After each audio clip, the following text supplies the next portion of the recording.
going to start at the beginning and tell you what is not a pleasant story, but it's a story of research and discovery, and I believe a new beginning for brain injury survivors. Epilepsy, PTSD, nerve healing. Again, it was a long highway, and I'm going to start on 4th of July weekend, 1989.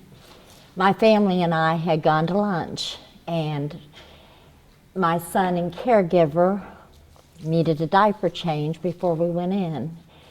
And I was going to let a napkin, walking back to the car, and a 16-year-old backed over me the wrong way against the arrows and changed life as my family and I knew it. I did start having seizures immediately after my brain trauma, but I didn't know it, nor was I told it from observations in the hospital, and they didn't manifest themselves in my conscious state.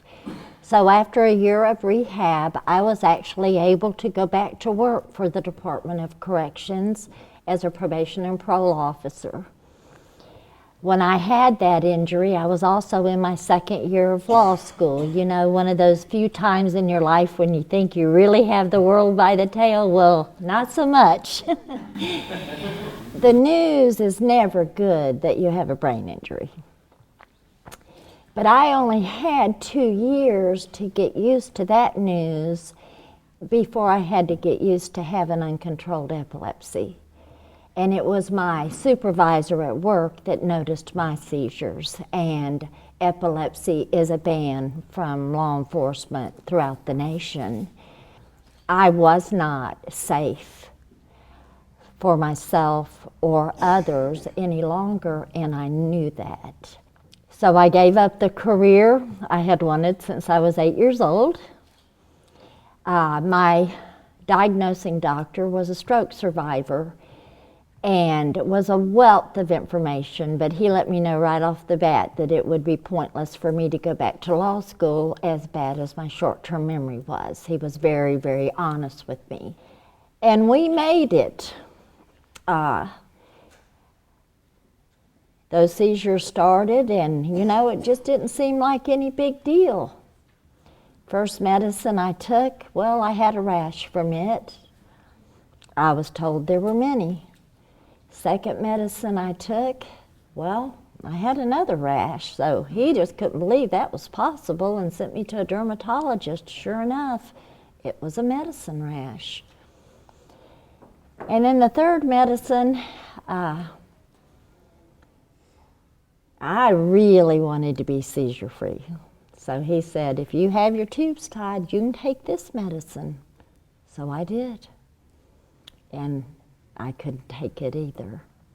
So in 1992, I'd already tried every possible medicine, and by 95 was being evaluated for brain seizure surgery.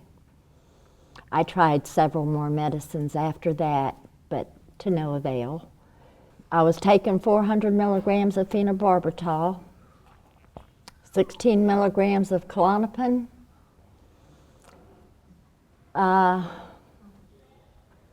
antidepressants from day one, more medicine, more pills than I could keep track of. Somebody else had to keep track of it for me. The hardest part was knowing they didn't help. My hope was in future medicine. Back in the 90s, I started being told which medicines to look for. Some of them I was the first to try once they were FDA approved. And just nothing worked for me. In 1997, I got a chance to go to Hawaii from Birmingham and be evaluated for the vagal nerve stimulator when it was still only being used for Parkinson's. At that time, I had been a military wife, and When I was re-injured, I was found not to be a adequate family plan in case my husband were to be deployed.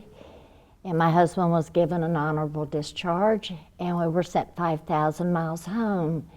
I also lost insurance and rehab, and that was a long road to come back. I do understand when I hear veterans talk about their care, because I understand it was just an easy budget cut. I was an expensive dependent. My records were sent in 1995 and 96 to UCLA twice. I was turned down both times.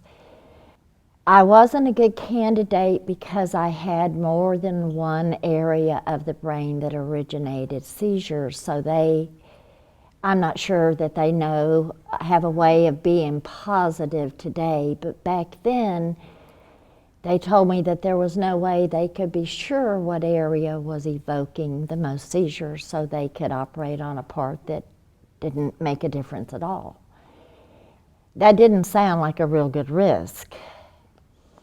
I had an awesome neurologist, Dr. Leo Meyer, in Hawaii, and he really wanted me to get help. And those doctors are magical, and they're once in a lifetime.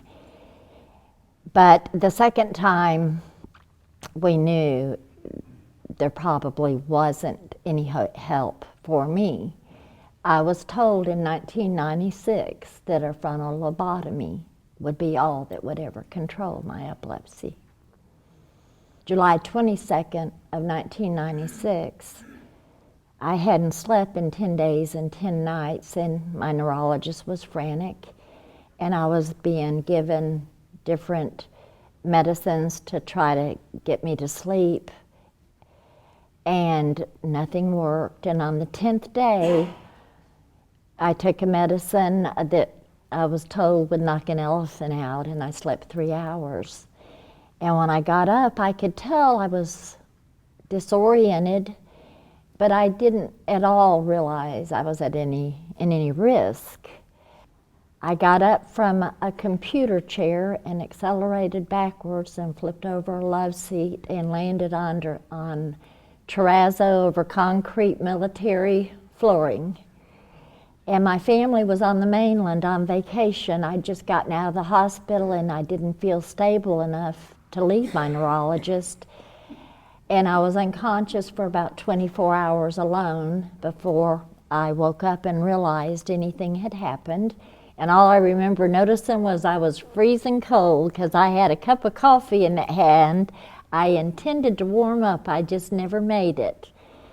Well, that fall, that cup I had in my hand was solid pewter, and it was full of coffee, and it hit me in the left temporal lobe when I flipped over the love seat and landed on the back of my head. And that did optic nerve damage, and I could not see. Well, I apparently couldn't remember to eat either. My family came home 2 weeks later, and I hadn't remembered to eat anything in that 2-week period of time. My autonomic responses had been affected. And my husband told the chaplain about my injury, and within 3 months we were given notice that we would be sent home. Well, that is not how I needed that story to go, but it is how the story went. We got back to Birmingham, and the epilepsy center there refused to accept any of my records from Hawaii. Well, I just wasn't starting over with tests again at that point. You can only have so many abnormal EEGs when it should be enough. So in '97, I got a phone call to go to Hawaii and be evaluated for the vagal nerve stimulator. And back then, a 30% decrease probably seemed worth it to me, to be honest with you.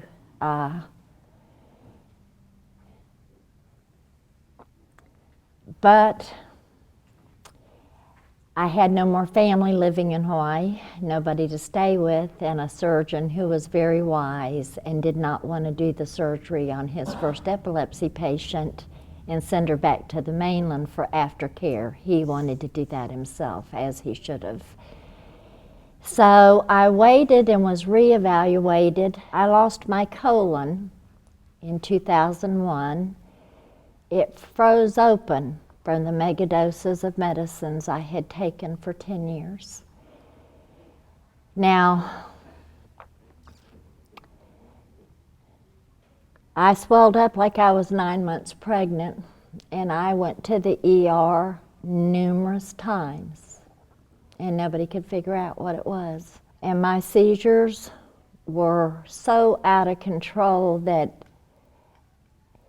there just weren't minutes anymore that I don't remember that seizures were a part of life. And luckily, somebody asked for a surgical consult. And when they went in, he said that the organ was frozen open, dead, with just mega doses of undigested medicine. And he didn't know how I hadn't died of blood poisoning. Well, I didn't really understand what that surgery meant. I just knew I had to have it. I've had chronic wasting disease since 2001. It's very difficult for me to absorb anything that I eat. I was still taking 40-something pills a day, and nothing was helping me. I've learned to walk and talk again 4 or 5 times, but I could never get any further than that. I could never get past learning how to speak before I would lose something else. And 5 years ago, I had waited 3 years for a headache clinic in Chicago. And you got to fail at everything to finally make it to Diamond. And when I went, they didn't take my insurance. It was a private hospital, apparently, that had gone unnoticed for the 3 years I had the appointment. And I was told that it would cost $700 a day out of pocket, and I'd have to stay at least 2 weeks. And I live on disability, and I still had a child at home. That just wasn't happening. And with tears streaming down my face, I just looked at her and I said, I can't do this. I can't do this, period. And I got on a train, and I was leaving Chicago, going to Southern Illinois, and see the trains. Everybody goes to Chicago, not the direction I was going. And it was nighttime, and it was very quiet, and I was alone. And my 2 youngest kids had told me that medical cannabis would help my post-traumatic headaches.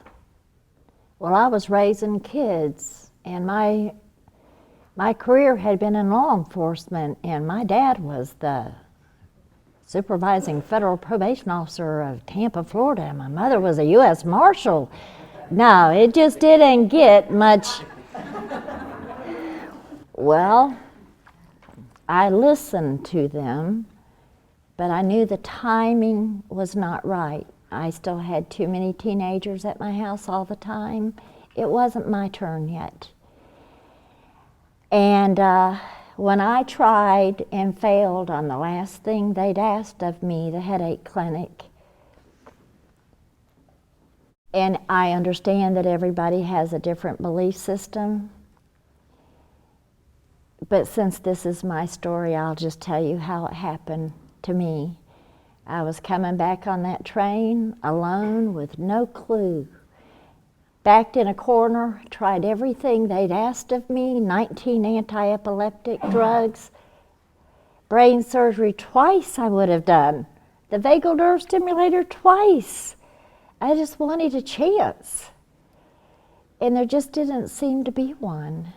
And then, out of the quietness of the train, it was as if God whispered, Debbie, That marijuana is man's law, not my law. If it'll help those headaches, why wouldn't you use it? And I thought about that the rest of the trip home. By then, my youngest was 23 years old. He came downstairs the next morning and said, "Are you ready to go to Chicago?" And I said, "No, I'm ready to take my life back." I said, "I would like to try cannabis." He said, "You're kidding." I was 56 years old, knew that my daughters and 7 of my grandchildren would never have a thing to do with me again.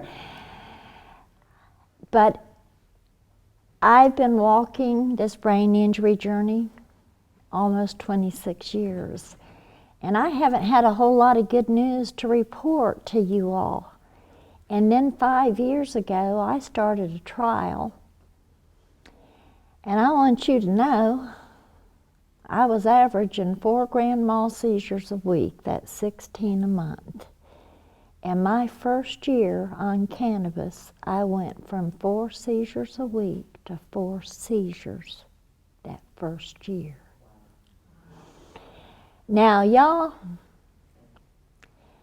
the vagal nerve stimulator and a pacemaker being replaced every 3 years, and the vagal nerves severed and electricity going to my brain every 5 minutes only offered me a 30% decrease.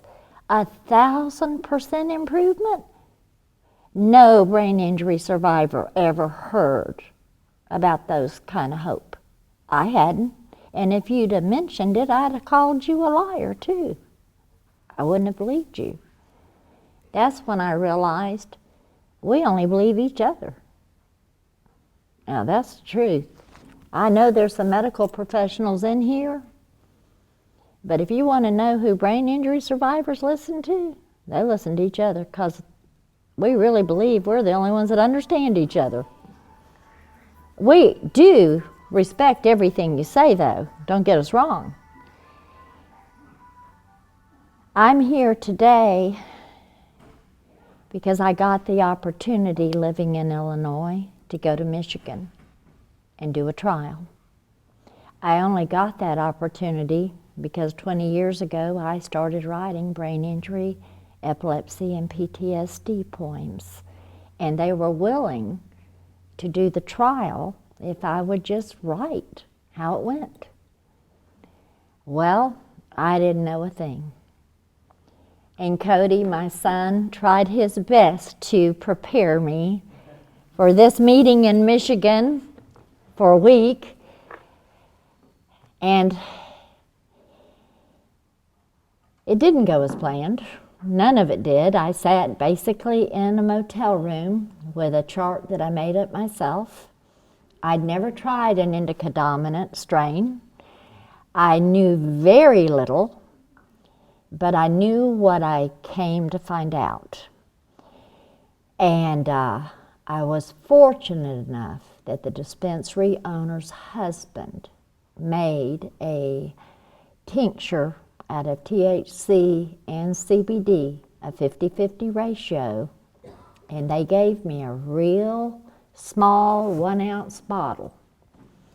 Well, I'm all about the research. I never fell into where I needed to. I've always needed the research. So just because it helped me wasn't enough. I had a couple of friends at home with different kinds of pain. I wanted to try and make sure it worked on them, and it did. So I just thought it was for pain. No. 2 weeks later, Cody said, "Mom, we got to move." And I said, "What are you talking about?" And he said, "That tincture, you haven't had a seizure in 2 weeks." I had not gone 3 days without a seizure in all those years. I didn't know. I'm going to be real honest with y'all. I had 2 years when I could say I was a brain injury survivor. I've just been trying my best to stay out of ERs pretty much ever since then. Today, once I did the trial in Michigan and we found out what we needed to know, we started making plans. Okay, it's time to move. I had written and met with my state legislature, and Illinois had voted no again. Unfortunately for me, my lungs had stopped working twice and my heart had shut down once that year. I'd run out of time, and we knew it. So I had to leave AMA from the hospital to get on a plane and get out here, and I had a high school friend who is out here because she's in liver failure, and medical cannabis is saving her life. And she was waiting to get me what I needed until we could find the specialized help that a complex case like mine needed. I've been here 2.5 years. My first 6 months, I was floundering, doing my best just to stay alive, as always. My grand mal seizures were still doing great, but my life-threatening status epilepticus, my partial complex status, they were off the charts. Nothing was any better. I was having some paralysis with the seizures. Many things were getting worse, not better. And I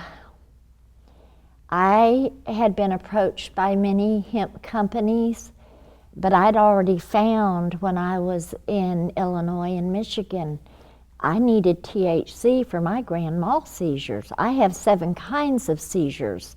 I knew I didn't just need one component of a plant. I knew I needed whole plant therapy. But I also needed somebody that knew how to administer it to me in a way that I could heal this many years after the fact. Tisha Seiler found me of Canassia. She had noticed some of my writing on brain injury, and she had noticed that I had a CTE group. I do have dementia that is suspected CTE. She specializes in pediatric epilepsy, and she contacted me and said she believed she could help me. Well, now y'all want to know how tired of hearing that I was after all those years? I really interrogated her to find out her intent, and I realized she really did want to help me. And that just kind of blew my mind, and I agreed to meet with her. And that was 2 years ago. When she met me, I was with 2 of my friends. One suspected CTE also, another brain injury survivor. I was by far the worst cognitively, mobility-wise. I'm the one that had uncontrolled epilepsy. Tish looked at me and said, I'm going to be honest. I have never helped anybody with cognition as low as yours. When I met my practitioner, I could no longer remember how I made a cup of coffee that I've been making my whole life. I had no idea what I put in it. Not once a day could I figure out that simple process. Now, as a seasoned brain injury survivor, of course I noticed when the dementia set in. That's when music no longer cues you to person, place, decade. Yeah, when that time goes, it's a difference. And you don't have a new head injury, it's a difference, and you know what it is. I also had no way of knowing when I first started noticing it that there could be any hope for it. When I met Tish, my cognition was at its worst. I would tell you, and I've written about it, I was disappearing. I knew it, and I could say that to my son, and he'd say, no, you're not. And I'd think, you know what, I really am trying to be honest with you, but I know you don't want to hear it, so I won't mention it again. But I could feel it. I'd already tried and failed at everything. I wasn't afraid of trying and failing. I was afraid of getting my hopes up. I was afraid of believing in something yet again. And then I realized, you know what? This may just be what I've needed all this time. Who knows? I had nothing to lose. I literally, when you're dying, you don't have a thing to lose. I'd been dying and had a living will since my son was 5 years old. He's 28. Nothing new. But wow, what if? Well, that whole hope thing is real important in surviving with a brain injury, and I just never, ever once thought that there couldn't be hope. I may not have always been sure I'd live to see it, but now I'm going to tell you what I've seen in the last 2 years. And this really is my true life story. So if it sounds like the Twilight Zone to you, believe me, it feels like it to me. I was endocannabinoid deficient, so I had to go initially for a couple of weeks on special medicine. But it didn't matter. Within a few days of just being able to get some neuroenhancer to my brain, within 72 hours, my son and daughter-in-law would say there was a difference in night and day. I was a little bit more hesitant. I probably would have said, I probably gave it 4 or 5 days before I could say, you guys, this is not your imagination. Something's helping. I accidentally ran out because I forgot to tell her I was getting low. I didn't really understand how it all worked yet. And I went off of it, and I was right back down to the not being able to do coffee again. So then I had proof. Back on it, there I was again. Well, if I have dementia and I have suspected CTE, and now 2 years later, not only can I remember how to make my coffee every time, but I'm learning history and science and geography and all of the subjects I've not had time to relearn, as I've been relearning how to walk and talk so much these last 26 years. Now, this is the exciting news. You all know it has helped my epilepsy. I'm seizure-free from 7 types of seizures today. Now, that does sound ludicrous when I say it even, but I am. I almost don't remember what it was like to only live that way in a bubble, because you can't go out, because you're not ever safe anywhere you go. I noticed about 6 months ago that a plate burned me. When I was injured in 1989, I lost total and complete feeling in both of my hands. I've had no small motor skill ability. If there was a penny on the floor and I tried 10 times, I'd never be able to pick that up. So today I just don't try. It's simple. I have cut the side of fingers off. I have burnt my hands a million times, but I couldn't feel.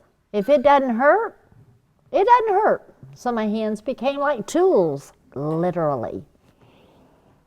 Well, one thing we were never talked to about since I started this brain injury journey, and many of my friends, and that's healing. My hands burned because I had feeling in them after 25 and a half years of total and complete loss of feeling. I have a C3, C6 spinal injury. I had a broken neck 26 years ago. I fell down the stairs 6 years ago and re-injured that neck and had to go in a back and neck brace because I'm not eligible for surgery, and was told I would be in it the rest of my life to be able to hold my head up. I just came out of that back and neck brace in December. I'm out of diapers today. I'm out of a seizure helmet today. I've retired 2 seizure alert dogs over the last 18 years. And today, I stand before you and say, I don't know what the sky is, because I haven't reached it. I know nobody expected me to get feeling back. I know I didn't expect to feel emotion and be able to cry like normal people, but that sounds like serotonin and dopamine, and I don't think my brain has known what those things were in a long time. And I'll just be honest with you, my diagnosing doctor was a stroke survivor, and he looked at me and he said, Debbie, if I had a room full of people and I told every one of them they were going to have a health disorder, he said, let me guarantee you one thing. When it came to brain injury, not a person would raise their hand. Well, a lot of my friends are spinal injury survivors as well. We all agree. The brain is our body's computer. It is the most important organ of this body. If, in fact, the most dreaded adult diseases are dementia and Alzheimer's, and everybody in this room knows that it is, and I sit before you with all this brain trauma and then finally getting dementia and CTE, and I'm doing better and better, well, whatever it is I've got, there's a lot of people who probably want to know about it. But as a brain injury survivor, I'll tell you the one thing I never had until I started on this journey 5 years ago. I went off of my antidepressants. They didn't work real well on me, and I didn't like not ever feeling emotion. That is isolating in itself. I feel overall well-being and inner peace that no amount of money can buy. It just can't be bought. This injury is not easy for anybody, but if it can be made easier, then my Lord, please do whatever you can to make it easier. My neurologist told me point blank, 30% of every epileptic that any neurologist has is just like me and can't be treated by anything conventional. There needs to be an option for us too. Thank God there was one. And I'm here to tell you, it doesn't just help me, it's going to help many. I'd already been in many medical journals as the worst case. Man, if you help the worst, just imagine what you can do with everybody else in between. Now, I, of course, don't have the worst story by any means. I'm the most blessed woman in the world to be able to sit before you all today. It was exactly 19 years ago that I got to do this in Hawaii after my severe injury, and I don't remember a word I said. I just knew that this was huge, that I got to come out here and really do this one more time and bring you good news for a change. And y'all, this is the most exciting news. Brain injury survivors, epileptics, people with PTSD, anybody with neurology disorders, that's where I'm going to go because that is my specialty of education. This is a brand new frontier with hope we never dreamed was possible. I would have never kept this word in. I really don't care what anybody in this room thinks of me. I really believe I tried to do everything I was asked to do, and it didn't work. And I'm so thankful that when I was in law school, the librarian took me under her wing and taught me how to research, and I was able to find the research as a patient and try it, and then be able to bring it to you all and say, it works. It is worth it. Go for it. And if I can say that to you as a 61-year-old grandmother of going on 13, with pride, and be a refugee family and proud to start over, because if it weren't for medical cannabis, I would not still be alive, and I wouldn't be here to tell you this story today. And I appreciate you for letting me come talk to you. Have I forgotten anything? Oh, okay. I was one of these brain injury survivors that when I got epilepsy, I really just didn't want to quit driving. You know, none of us want to give up that. And so I went to this psychiatrist and I said, could you give me a diagnosis of psychosomatic seizures? And he said, well, sure, if you get me your medical records. And I said, well, okay, that could take a while. He said, no, I mean all of them. I said, okay. Well, thank heavens, he asked me for that. I'd not been able to get any help. I had atypical seizures. And I got all my medical records and I took them to him. He said, leave them with me a couple of weeks. I said, okay. And he called me and my husband to come back and see him. And I went back. And he said, Debbie, anybody who tells you you don't have epilepsy just does not want to treat you. You definitely have epilepsy. And I'm sure the look of disappointment showed on my face. And he said, and number 2, no psychiatric patient comes and asks for the diagnosis, Debbie. He said, so what we're going to do is we're going to find you a neurologist. And that's when he found Dr. Leo Meyer in Hawaii. Well, the reason that's important is he was a stroke researcher and he's written many books. And he just took a real interest in my case because by the time I met him, I was really sick of doctors. I was really sick of being told things were going to help and they didn't. And I really did not want it to be epilepsy, and I'd been told it was. So I sat down with him, and I'm sure he remembers it well too. I looked at him and I said, I just have one question. And he said, okay, shoot. I said, I just want to know one thing. Are you an asshole?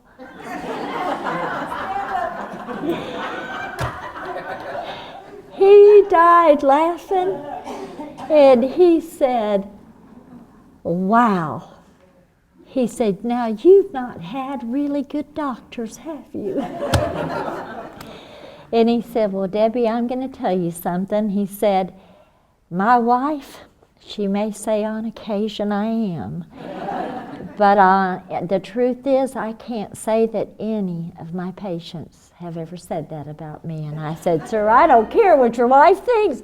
I only care what your patients think. You will do. And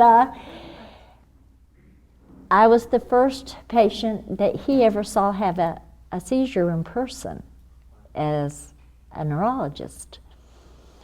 And he asked me to write something. He suspected I had several seizure types. Well, I said, okay. And what he ended up giving me was a gift that I was able to share with millions around the world. He asked me to write about a seizure. I did. That first thing I wrote for him ended up on the Harvard neurology page that next year. And I didn't send it to him, but somebody did. So I want to leave you all with a couple of things. The first one is, many of you have no idea what it feels like to experience a seizure. And I think this gives you a glimpse. It's called It Is Nothing. It is the first poem I wrote. And when he read it, he had an intern that he had asked if she could sit in, and I gave her a copy to read. She had tears streaming down her face, and he had tears in his eyes. And he asked me at that point if I would continue writing. And I said, why? And he said, because other people need to hear what you have to say. And it's called It Is Nothing. I am pouring my coffee. I feel my face tingling. It will be all right. It is nothing. I see my coffee cup. I must concentrate. I don't seem to be able to pour this cup. Of course I can. Concentrate, concentrate. All right, look at the cup. Slowly, slowly. Good girl, you did it. It will be all right. It is nothing. I hear, but everyone is talking from a distance. Concentrate, concentrate. Good girl, you did it. I hear you, I just can't quite understand. Say it again. I'll get it this time. I am confused. What was I saying? What did you say? Concentrate, concentrate. Oh no. I feel like I'm dropping in the well. I don't want to go in the well. The well is so far away from you. Everyone sounds so far away. I'm trying so hard to stay. It will be all right. It is nothing. I'm sorry. I can't hold on. I must leave for a few minutes, but I'll come back. Just hold on. Don't be frightened. Don't be sad. I will be all right. It is nothing. Please don't treat me differently. I really am like you.